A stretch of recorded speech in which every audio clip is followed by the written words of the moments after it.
ನನ್ನೆಲ್ಲ ಸ್ನೇಹಿತರಿಗೆ ತರಗತಿಗೆ ಸ್ವಾಗತ. ತರಗತಿ ಪ್ರಾರಂಭ ಮಾಡೋಕ್ಕಿಂತ ಮುಂಚಿತವಾಗಿ ನಮ್ಮ ಒಂದು ಯೂಟ್ಯೂಬ್ ಚಾನಲಿಗೆ ಸಬ್ಸ್ಕ್ರೈಬ್ ಆಗಿ ಪ್ರತಿನಿತ್ಯ ತರಗತಿಗಳನ್ನು ವೀಕ್ಷಿಸಿ ಅನ್ನುತ್ತಾ ಇವತ್ತಿನ ಒಂದು ತರಗತಿಯನ್ನು ಪ್ರಾರಂಭ ಮಾಡ್ತಾ ಹೋಗ್ತೀವಿ.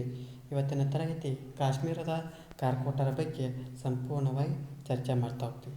ಅಂದ್ರೆ ವಿಶೇಷವಾಗಿ ಹೊಸ ಒಂದು ಕಾನ್ಸೆಪ್ಟು ಜೊತೆಗೆ ಇತ್ತೀಚಿನ ಒಂದು ಪಠ್ಯಪುಸ್ತಕಗಳಲ್ಲಿ ಈ ಕಾಶ್ಮೀರದ ಕಾರ್ಕೋಟರ ಒಂದು ಪಾಠವನ್ನು ನಮಗೆ ಪರಿಚಯ ಮಾಡ್ತಾ ಹೋಗ್ತಾರೆ. ನಾವು ಓದುವಂಥ ಸಂದರ್ಭದಲ್ಲಿ ಈ ಒಂದು ಪಾಠದ ಬಗ್ಗೆ ನಾವು ಓದಿಲ್ಲ, ಜೊತೆಗೆ ಈ ಒಂದು ಹೊಸ ಪಠ್ಯಪುಸ್ತಕ ಓದುವಂಥ ಇದೇ ಮೊದಲ ಬಾರಿಗೆ ನಾವು ಕಾಣ್ತಾ ಹೋಗ್ತೀವಿ.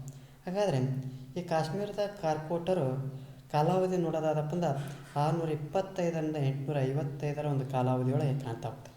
ಅಂದರೆ ಸಾಮಾನ್ಯ ಶಕ 8ನೇ ಶತಮಾನದೊಳಗೆ ಕಾಣ್ತಾ ಹೋಗ್ತೀವಿ. ಅಂದ್ರೆ ಭಾರತವನ್ನು ಆಳಿದಂಥ ಪ್ರಾಚೀನ ರಾಜವಂಶಗಳಲ್ಲಿ ಈ ಕಾಶ್ಮೀರದ ಒಂದು ಕಾರ್ಕೋಟ ವಂಶಸ್ಥರನ್ನು ಕಾಣ್ತಾ ಹೋಗ್ತೀವಿ. ಅಂದ್ರೆ 625ರಲ್ಲಿ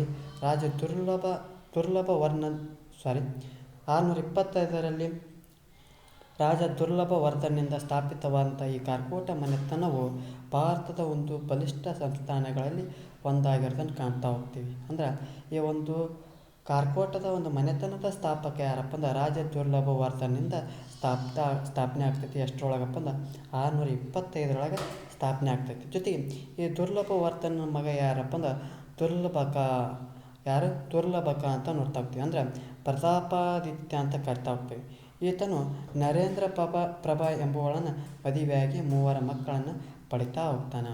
ಈ ಯಾರಪ್ಪ ರಾಜ ದುರ್ಲಭವರ್ಧನಿಂದ ಮಗನಾದಂಥ ದುರ್ಲಭಕ ಏನು ಮಾಡ್ತಾ ಹೋಗ್ತಾನಪ್ಪ ಅಂದ್ರೆ ಈ ನರೇಂದ್ರ ಪ್ರಭಾಳನನ್ನು ಮದುವೆ ಆಗ್ತಾನೆ. ಯಾರು ಮದುವೆ ಆಗ್ತಾನೆ? ಈ ನರೇಂದ್ರ ಪ್ರಭಾ ಎಂಬುವಳನ್ನು ಮದುವೆ ಆಗ್ತಾನೆ. ಈ ಒಂದು ನರೇಂದ್ರ ಪ್ರಭಾ ಅವಳನ್ನು ಮದುವೆ ಆದಂಥ ನಂತರ 3 ಒಂದು ಮಕ್ಕಳನ್ನು ಪಡಿತಾ ಹೋಗ್ತಾರೆ. ಯಾರನ್ನು ನೋಡ್ತಾ ಹೋಗ್ತಪ್ಪ ಅಂದ್ರೆ ಒಂದನೇದು ಚಂದ್ರಪೀಡ, ತಾರಾಪೀಡ ಹಾಗೂ ಮುಕ್ತಾಪೀಡ. ಅಂದ್ರೆ ಚಂದ್ರಪೀಡ ಅಂದ್ರೆ ವಜ್ರಾದಿತ್ಯ, ತಾರಾಪೀಡ ಅಂದ್ರೆ ಉದಯಾದಿತ್ಯ, ಮುಕ್ತಾಪೀಡ ಅಂದರೆ ಯಾರಪ್ಪ ಅಂದ್ರೆ ಲಲಿತಾದಿತ್ಯ.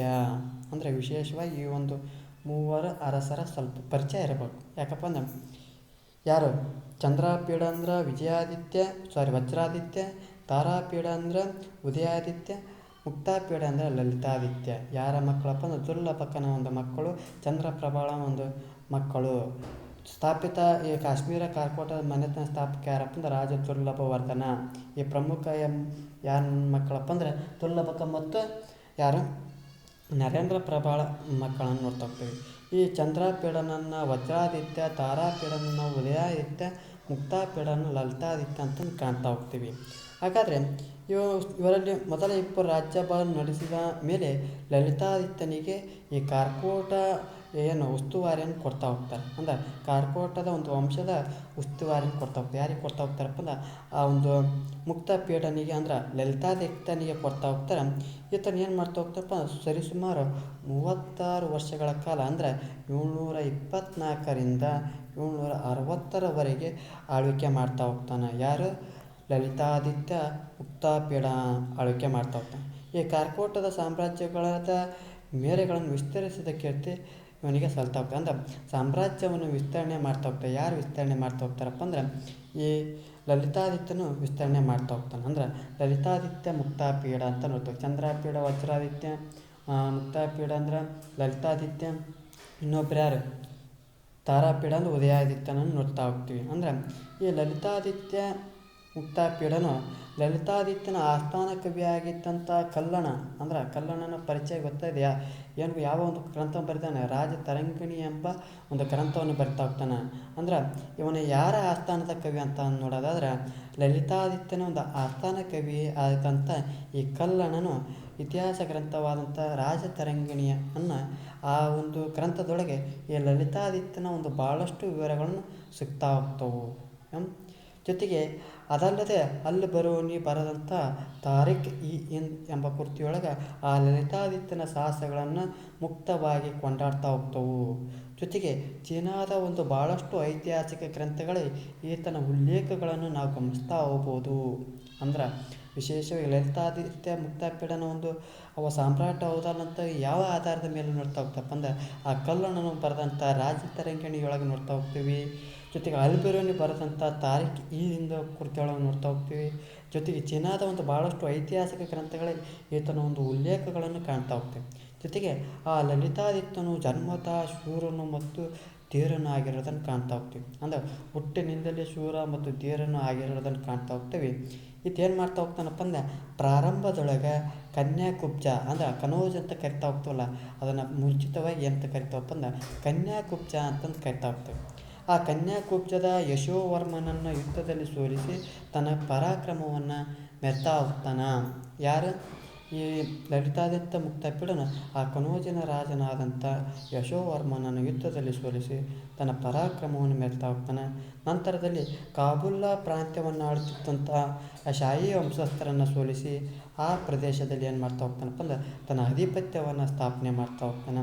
ಜೊತೆಗೆ ವಿದ್ಯಾಂಚಲದ ಒಂದು ಭಾಳಷ್ಟು ರಾಜರ ಜೊತೆ ರಾಜತಾಂತ್ರಿಕ ಸಂಬಂಧಗಳನ್ನು ಸಾಧಿಸಿ ಈ ಭಾಗಗಳಲ್ಲಿ ತನಗೆ ಯಾರು ವೈರಿಗಳಾಗದಂತೆ ನೋಡ್ಕೊಳ್ತಾ ಹೋಗ್ತಾನೆ. ಅಂದ್ರೆ ಆ ಕನೋಜನ ಯಶೋವರ್ಮನನ್ನು ಸೋಲಿಸ್ತಾ ಹೋಗ್ತಾನೆ, ಆ ಕಾಬೂಲನ್ನು ಶಾಹಿ ವಂಶಸ್ಥರನ್ನು ಸೋಲಿಸ್ತಾ ಹೋಗ್ತಾನೆ, ಆ ವಿಂಧ್ಯಾಚಲದ ಒಂದು ರಾಜರ ಜೊತೆಗೆ ರಾಜತಾಂತ್ರಿಕ ಸಂಬಂಧಗಳನ್ನು ಬಳಸ್ಕೊಳ್ತಾ ಹೋಗ್ತಾನೆ. ಜೊತೆಗೆ ಆ ರಾಷ್ಟ್ರಕೂಟರ ಜೊತೆಯಲ್ಲಿಯೂ ಆ ಲಲಿತಾದಿತ್ಯನ ಏನು ಮಾಡಿದ್ದಪ್ಪ ಅಂದ್ರೆ ಸ್ನೇಹ ಸಂಬಂಧಗಳನ್ನು ಹೊಂದಿದ್ದ. ಯಾರ ಜೊತೆ ಅಪ್ಪ ಅಂದ್ರೆ ರಾಷ್ಟ್ರಕೂಟರ ಜೊತೆ ಕೂಡ ಉತ್ತಮವಾದಂಥ ಸ್ನೇಹ ಸಂಬಂಧಗಳನ್ನು ಕಾಣ್ತಾ ಹೋಗ್ತಾನೆ. ಆ ಪೂರ್ವದಲ್ಲಿ ತನ್ನ ಸಾಮ್ರಾಜ್ಯದ ಪ್ರಭಾವವನ್ನು ಬಂಗಾಳದವರೆಗೂ ವಿಸ್ತರಿಸ್ತಾ ಹೋಗ್ತಾನೆ. ಆ ಚೀನಾದ ಟಾಂಗ್ ರಾಜರುಗಳ ಜೊತೆಗೆ ಸ್ನೇಹ ಸಂಪಾದಿಸಿದಂಥ ಈ ಲಲಿತಾದಿತ್ಯನು ಅವರ ಜೊತೆ ನೆರವು ಪಡೆದು ಆ ಟಿಬೆಟಿಯನ್ನರ ಮೇಲೆ ಯುದ್ಧ ಮಾಡಿ ಜೊತೆಗೆ ಅವರ ವಶದಲ್ಲಿದ್ದಂಥ ವಾಯುವ್ಯ ಭಾರತ ಬಹಳಷ್ಟು ರಾಜ್ಯಗಳನ್ನು ಸ್ವತಂತ್ರಗೊಳಿಸ್ತಾ ಹೋಗ್ತಾನೆ. ಅಂದರೆ ಇವನೊಂದು ಸಾಧನೆ ನೋಡೋದಾದಪ್ಪ ಏನು ಮುಖ್ಯವಾದ ಚೀನಾದ ಒಂದು ಟಾಂಗ್ ರಾಜರುಗಳ ಜೊತೆಗೆ ತನ್ನ ಒಂದು ಸ್ನೇಹವನ್ನು ಹೊಂದಿದ್ದಾನೋ, ಜೊತೆಗೆ ಆ ಸ್ನೇಹದ ಉಪಾಯದಿಂದ ಏನು ಮಾಡ್ತಾ ಹೋಗ್ತಪ್ಪ ಅಂದ್ರೆ ಅವರ ಒಂದು ನೆರವು ಪಡ್ಕೊಂಡು ಆ ಟಿಬೆಟಿಯನ್ನರ ಮೇಲೆ ಯುದ್ಧ ಮಾಡಿ ಅವರ ವಶದಲ್ಲಿದ್ದಂಥ ವಾಯುವ್ಯ ಭಾರತದ ಒಂದು ಭಾಳಷ್ಟು ರಾಜ್ಯಗಳನ್ನು ಅವ ಸ್ವಾತಂತ್ರ್ಯಗೊಳಿಸ್ತಾ ಹೋಗ್ತಾನೆ. ಅದಲ್ಲದೆ ತನ್ನ ಕಾರ್ಕೋಟ ಸಾಮ್ರಾಜ್ಯವನ್ನು ಟರ್ಕಿಯವರೆಗೂ ವಿಸ್ತರಿಸ್ತಾ ಹೋಗ್ತಾನೆ.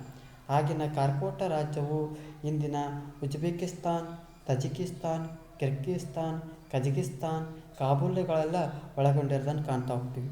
ಅಂದ್ರೆ ಆಗಿನ ಒಂದು ಕಾರ್ಕೋಟ ರಾಜ್ಯವು ಇವತ್ತಿನೊಳಗೆ ಎಲ್ಲಿವರೆಗೂ ಹರಡಿರ್ಬೋದಪ್ಪ ಅಂತ ನೋಡೋದಾದ್ರೆ ಅದು ಉಜ್ಬೇಕಿಸ್ತಾನ್, ತಜಿಕಿಸ್ತಾನ್, ಕಿರ್ಗಿಸ್ತಾನ್, ಕಜಕಿಸ್ತಾನ್, ಕಾಬೂಲಾ ಒಂದು ದೇಶಗಳಲ್ಲಿ ಒಳಗೊಂಡಿರೋದನ್ನು ನೋಡ್ತಾ ಹೋಗ್ತೀವಿ.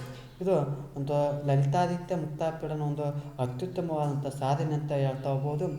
ಇದು ಮತ್ತೆ ಮುಂದೆ ನಂತರದಲ್ಲಿ ನೋಡೋದಾದ್ರೆ ಈ ಒಂದು ಕಲೆಗೆ ಕಾರ್ಕೋಟರ ಒಂದು ಕೊಡುಗೆಗಳು ನೋಡೋದಾದ್ರೆ ಒಟ್ಟು 230 ವರ್ಷಗಳ ಕಾಲ ಈ ಆಳಿದಂಥ ಕಾರ್ಕೋಟ ಸಾಮ್ರಾಜ್ಯ ಹಿಮಾಲಯ ಮತ್ತು ಅದರ ತಪ್ಪಲಿನ ಒಂದು ಪ್ರದೇಶಗಳಲ್ಲಿ ತನ್ನ ಪ್ರಭಾವವನ್ನು ಬೆರೀತಾ ಹೋಗ್ತಾರೆ. ಜೊತೆಗೆ ಆ ಒಂದು ಹಿಮಾಲಯ ಮತ್ತು ಹಿಮಾಲಯದ ತಪ್ಪಲಿನ ಪ್ರದೇಶಗಳು ಅಲ್ಲದೆ ಮಧ್ಯ ಏಷ್ಯಾದವರೆಗೂ ತಮ್ಮ ಒಂದು ಸಾಮ್ರಾಜ್ಯವನ್ನು ವಿಸ್ತರಣೆ ಮಾಡ್ತಾ ಹೋಗಿದ್ರು. ಆ ಪೂರ್ವದಲ್ಲಿ ಬಂಗಾಳ ಕೊಲ್ಲಿಯನ್ನು ನೋಡ್ತಾ ಹೋಗ್ತೀವಿ, ದಕ್ಷಿಣದಲ್ಲಿ ವಿಂಧ್ಯಾಚಲ ನೋಡ್ತಾ ಹೋಗ್ತೀವಿ, ಪಶ್ಚಿಮದಲ್ಲಿ ಕ್ಯಾಸ್ಪಿಯನ್ ಸಮುದ್ರವನ್ನು ನೋಡ್ತಾ ಹೋಗ್ತೀವಿ, ಉತ್ತರದಲ್ಲಿ ಟಿಬೆಟ್ಗಳನ್ನು ನೋಡ್ತಾ ಹೋಗ್ತೀವಿ. ತನ್ನ ಸೀಮಾರೇಖೆಗಳಾಗಿ ಪಡೆದಿದ್ದ ಈ ಕಾರ್ಕೋಟ ಸಾಮ್ರಾಜ್ಯ ಸರ್ವಮತ ಸಮನ್ವಯದ ತತ್ವವನ್ನು ಪಾಲಿಸ್ತಾ ಹೋಗ್ತೈತಿ. ಅಂದ್ರೆ ಯಾವುದೇ ಧರ್ಮವನ್ನು ಮೇಲೆ ದರ್ಜೆಗೆ ಏರಿಸದೆ ಎಲ್ಲ ಧರ್ಮಗಳನ್ನು ಸರ್ವಮತ ಸಮನ್ವಯ ತತ್ವವನ್ನು ಪಾಲಿಸ್ತಾ ಹೋಗ್ತಾರೆ.